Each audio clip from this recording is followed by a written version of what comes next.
दिशोम गुरु शिबू सोरेन झारखंड और देश का एक कद्दावर नेता जो अब हमारे बीच नहीं रहा। झारखंड की अस्मिता और आदिवासियों के हक के लिए आजीवन संघर्ष करने वाले शिबू सोरेन अब नहीं रहे। आदिवासी समाज और झारखंड की जनता मानो अब गुरु विहीन हो गई। आइए आपको सुनाते हैं गुरु कहलाने वाले दिशोम गुरु शिबू सोरेन की कहानी, उनके संघर्ष की कहानी और कैसे आज एक इतिहास, उनके राजनीतिक सफर की कहानी, उनके संघर्ष की कहानी, झारखंड के अस्तित्व में आने की कहानी शिबू सोरेन से जुड़ी हुई है। इसलिए आज झारखंड के एक युग का अंत हुआ है। आदिवासी समाज के लिए शिबू सोरेन सबसे बड़े गुरु थे। आदिवासियों को उन्होंने अपने हक के लिए लड़ने के लिए सिखाया था। हक को छोड़ने की गलती कभी न करे ये सिखाया था और इसलिए वो बन गए राह दिखाने वाले दिशोम। झारखंड अलग राज्य का सपना देख पाया, इसमें बहुत बड़ा योगदान था शिबू सोरेन का। शिबू सोरेन चाहते थे कि झारखंड बिहार से अलग हो और यहाँ के संसाधनों का इस्तेमाल यहाँ के लोग करें और आदिवासियों को उनका अधिकार मिले, झारखंड का विकास हो। और इस सपने को उन्होंने जन आंदोलन में तब्दील कर दिया। 15 नवंबर 2000 को झारखंड एक अलग राज्य बना। झारखंड के महानायक और 3 बार के मुख्यमंत्री शिबू सोरेन ने जिंदगी की जंग को भी एक योद्धा की तरह ही लड़ा। शिबू सोरेन 19 जून को अस्पताल में भर्ती हुए थे और किडनी की बीमारी से जूझ रहे थे, लेकिन 4 अगस्त को वो दुखद खबर आ गई। बेटे हेमंत सोरेन ने कहा कि मैं शून्य हो गया हूँ, पिता नहीं रहे। शिबू सोरेन आदिवासियों के सर्वमान्य नेता थे तो जेएमएम के पुरोधा। उन्होंने अपना पूरा जीवन ही आदिवासी कल्याण के लिए लगाया। झारखंड अलग राज्य का संघर्ष उन्होंने किया और तब तक लड़ते रहे जब तक उनका सपना पूरा नहीं हुआ। शिबू सोरेन संथाल आदिवासी हैं और उनका पैतृक निवास रामगढ़ जिले के नेमरा गांव में है। उनके पिता सोबरन सोरेन पेशे से एक शिक्षक थे और इलाके में महाजनी प्रथा, सूदखोरी और शराबबंदी के खिलाफ आंदोलन उन्होंने चलाया था। शिबू सोरेन का जन्म नेमरा में ही हुआ 11 जनवरी 1944 को। जब वो महज 13 साल के थे तब उनके पिता सोबरन सोरेन की 1957 में हत्या कर दी गई थी। पिता की हत्या के बाद शिबू सोरेन के बाल मन पर इसका इतना गहरा प्रभाव पड़ा कि उन्होंने साहूकारों और महाजनों के खिलाफ संघर्ष छेड़ दिया। टुंडी प्रखंड में पलमा से शिबू सोरेन ने महाजनों और सूदखोरों के खिलाफ अपना आंदोलन शुरू किया। संथाल समाज को जागरूक करने और लोगों को शिक्षित करने के लिए सोनोत संथाल समाज का गठन किया। शिबू सोरेन ने आदिवासी समाज को अपने अधिकारों के लिए संघर्ष करने और नशे से दूर रहने के लिए काफी प्रयास किया। 1970 के दशक में झारखंड में महाजनों का आतंक था। वो आदिवासी किसानों को अपने ऋण के जाल में फंसा लिया करते थे और मनमाना सूद वसूलते थे। सूद ना दे पाने की स्थिति में वो आदिवासियों की जमीन पर कब्जा भी कर लेते थे। जमीन पर वो हक खत्म हो जाने पर आदिवासी बदहाल हो जाते थे, क्योंकि जमीन ही उनकी जीविका का साधन था। शिबू सोरेन के पिता की हत्या के पीछे भी महाजनों का हाथ माना जाता था। इसीलिए शिबू सोरेन ने महाजनों के आतंक से मुक्ति दिलाने के लिए उन जमीनों पर धान काटो अभियान चलाया जिसे ऋण के बदले में महाजन कब्जाए बैठे थे। इस अभियान के दौरान आदिवासी महिलाएं जमीन से धान काट लेती थीं और धनकटी के दौरान आदिवासी पुरुष तीर धनुष लेकर सुरक्षा में तैनात रहते थे।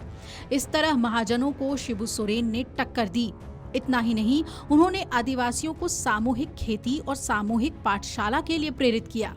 शिबू सोरेन ने आदिवासी अधिकारों को सुरक्षित करने और शोषण से मुक्ति दिलाने के लिए उन लोगों को एक मंच पर लाने का काम किया जो एक तरह के कार्यों के लिए अलग अलग संघर्ष कर रहे थे। झारखंड आंदोलन का दस्तावेज, शोषण, संघर्ष और शहादत। इस किताब के मुताबिक विनोद बिहारी महतो और शिबू सोरेन अलग अलग बैनर के तले आंदोलन चला रहे थे।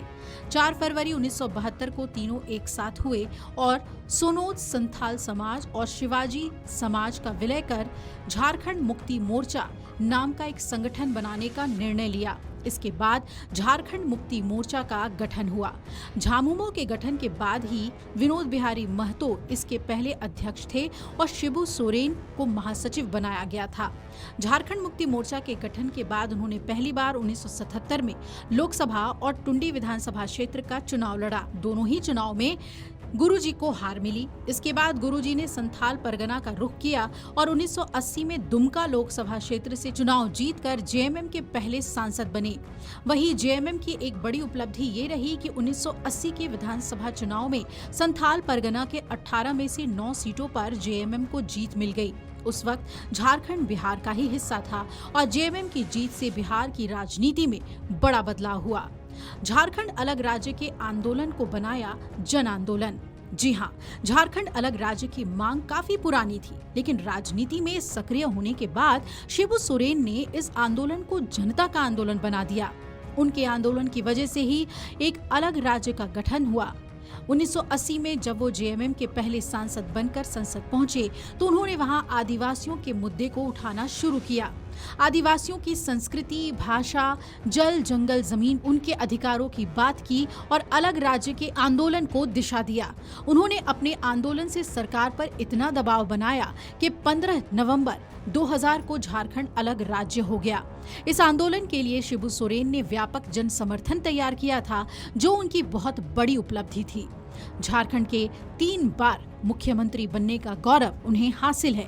15 नवंबर 2000 को बिहार से अलग होकर झारखंड अलग राज्य बना और इस राज्य के पहले मुख्यमंत्री बाबूलाल मरांडी थे, लेकिन गुरुजी ने इस राज्य की बागडोर 3 बार संभाली। शिबू सोरेन ने झारखंड के तीसरे मुख्यमंत्री के रूप में 2005 में शपथ ली, लेकिन वो महज 10 दिन के लिए ही सीएम बने।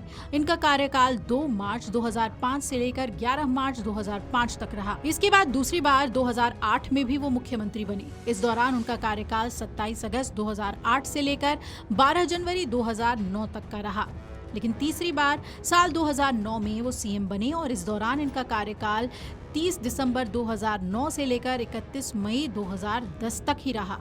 ये सरकार 5 महीने ही चली। अब बात करते हैं आदिवासियों के दिशोम गुरु की। शिबू सोरेन को आदिवासी समाज दिशोम गुरु कहता था। दिशोम संथाली भाषा शब्द है जिसका अर्थ है राह दिखाने वाला या पथ प्रदर्शक। इसी वजह से शिबू सोरेन को दिशोम गुरु कहा गया और उन्हें राज्य का सबसे बड़ा नेता या गुरु कहा गया। शिबू सोरेन ने आदिवासियों के हक और अधिकार के लिए आजीवन संघर्ष किया और कई बार जेल भी गए।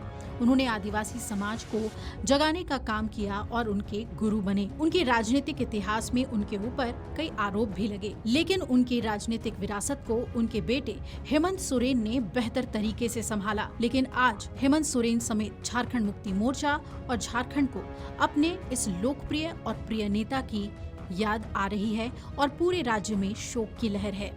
Video desk amarujala.com। अगर आप ये वीडियो YouTube पर देख रहे हैं तो हमारे चैनल को सब्सक्राइब कर बेल आइकन दबाएं और Facebook पर देख रहे हैं तो हमारे पेज को लाइक करें।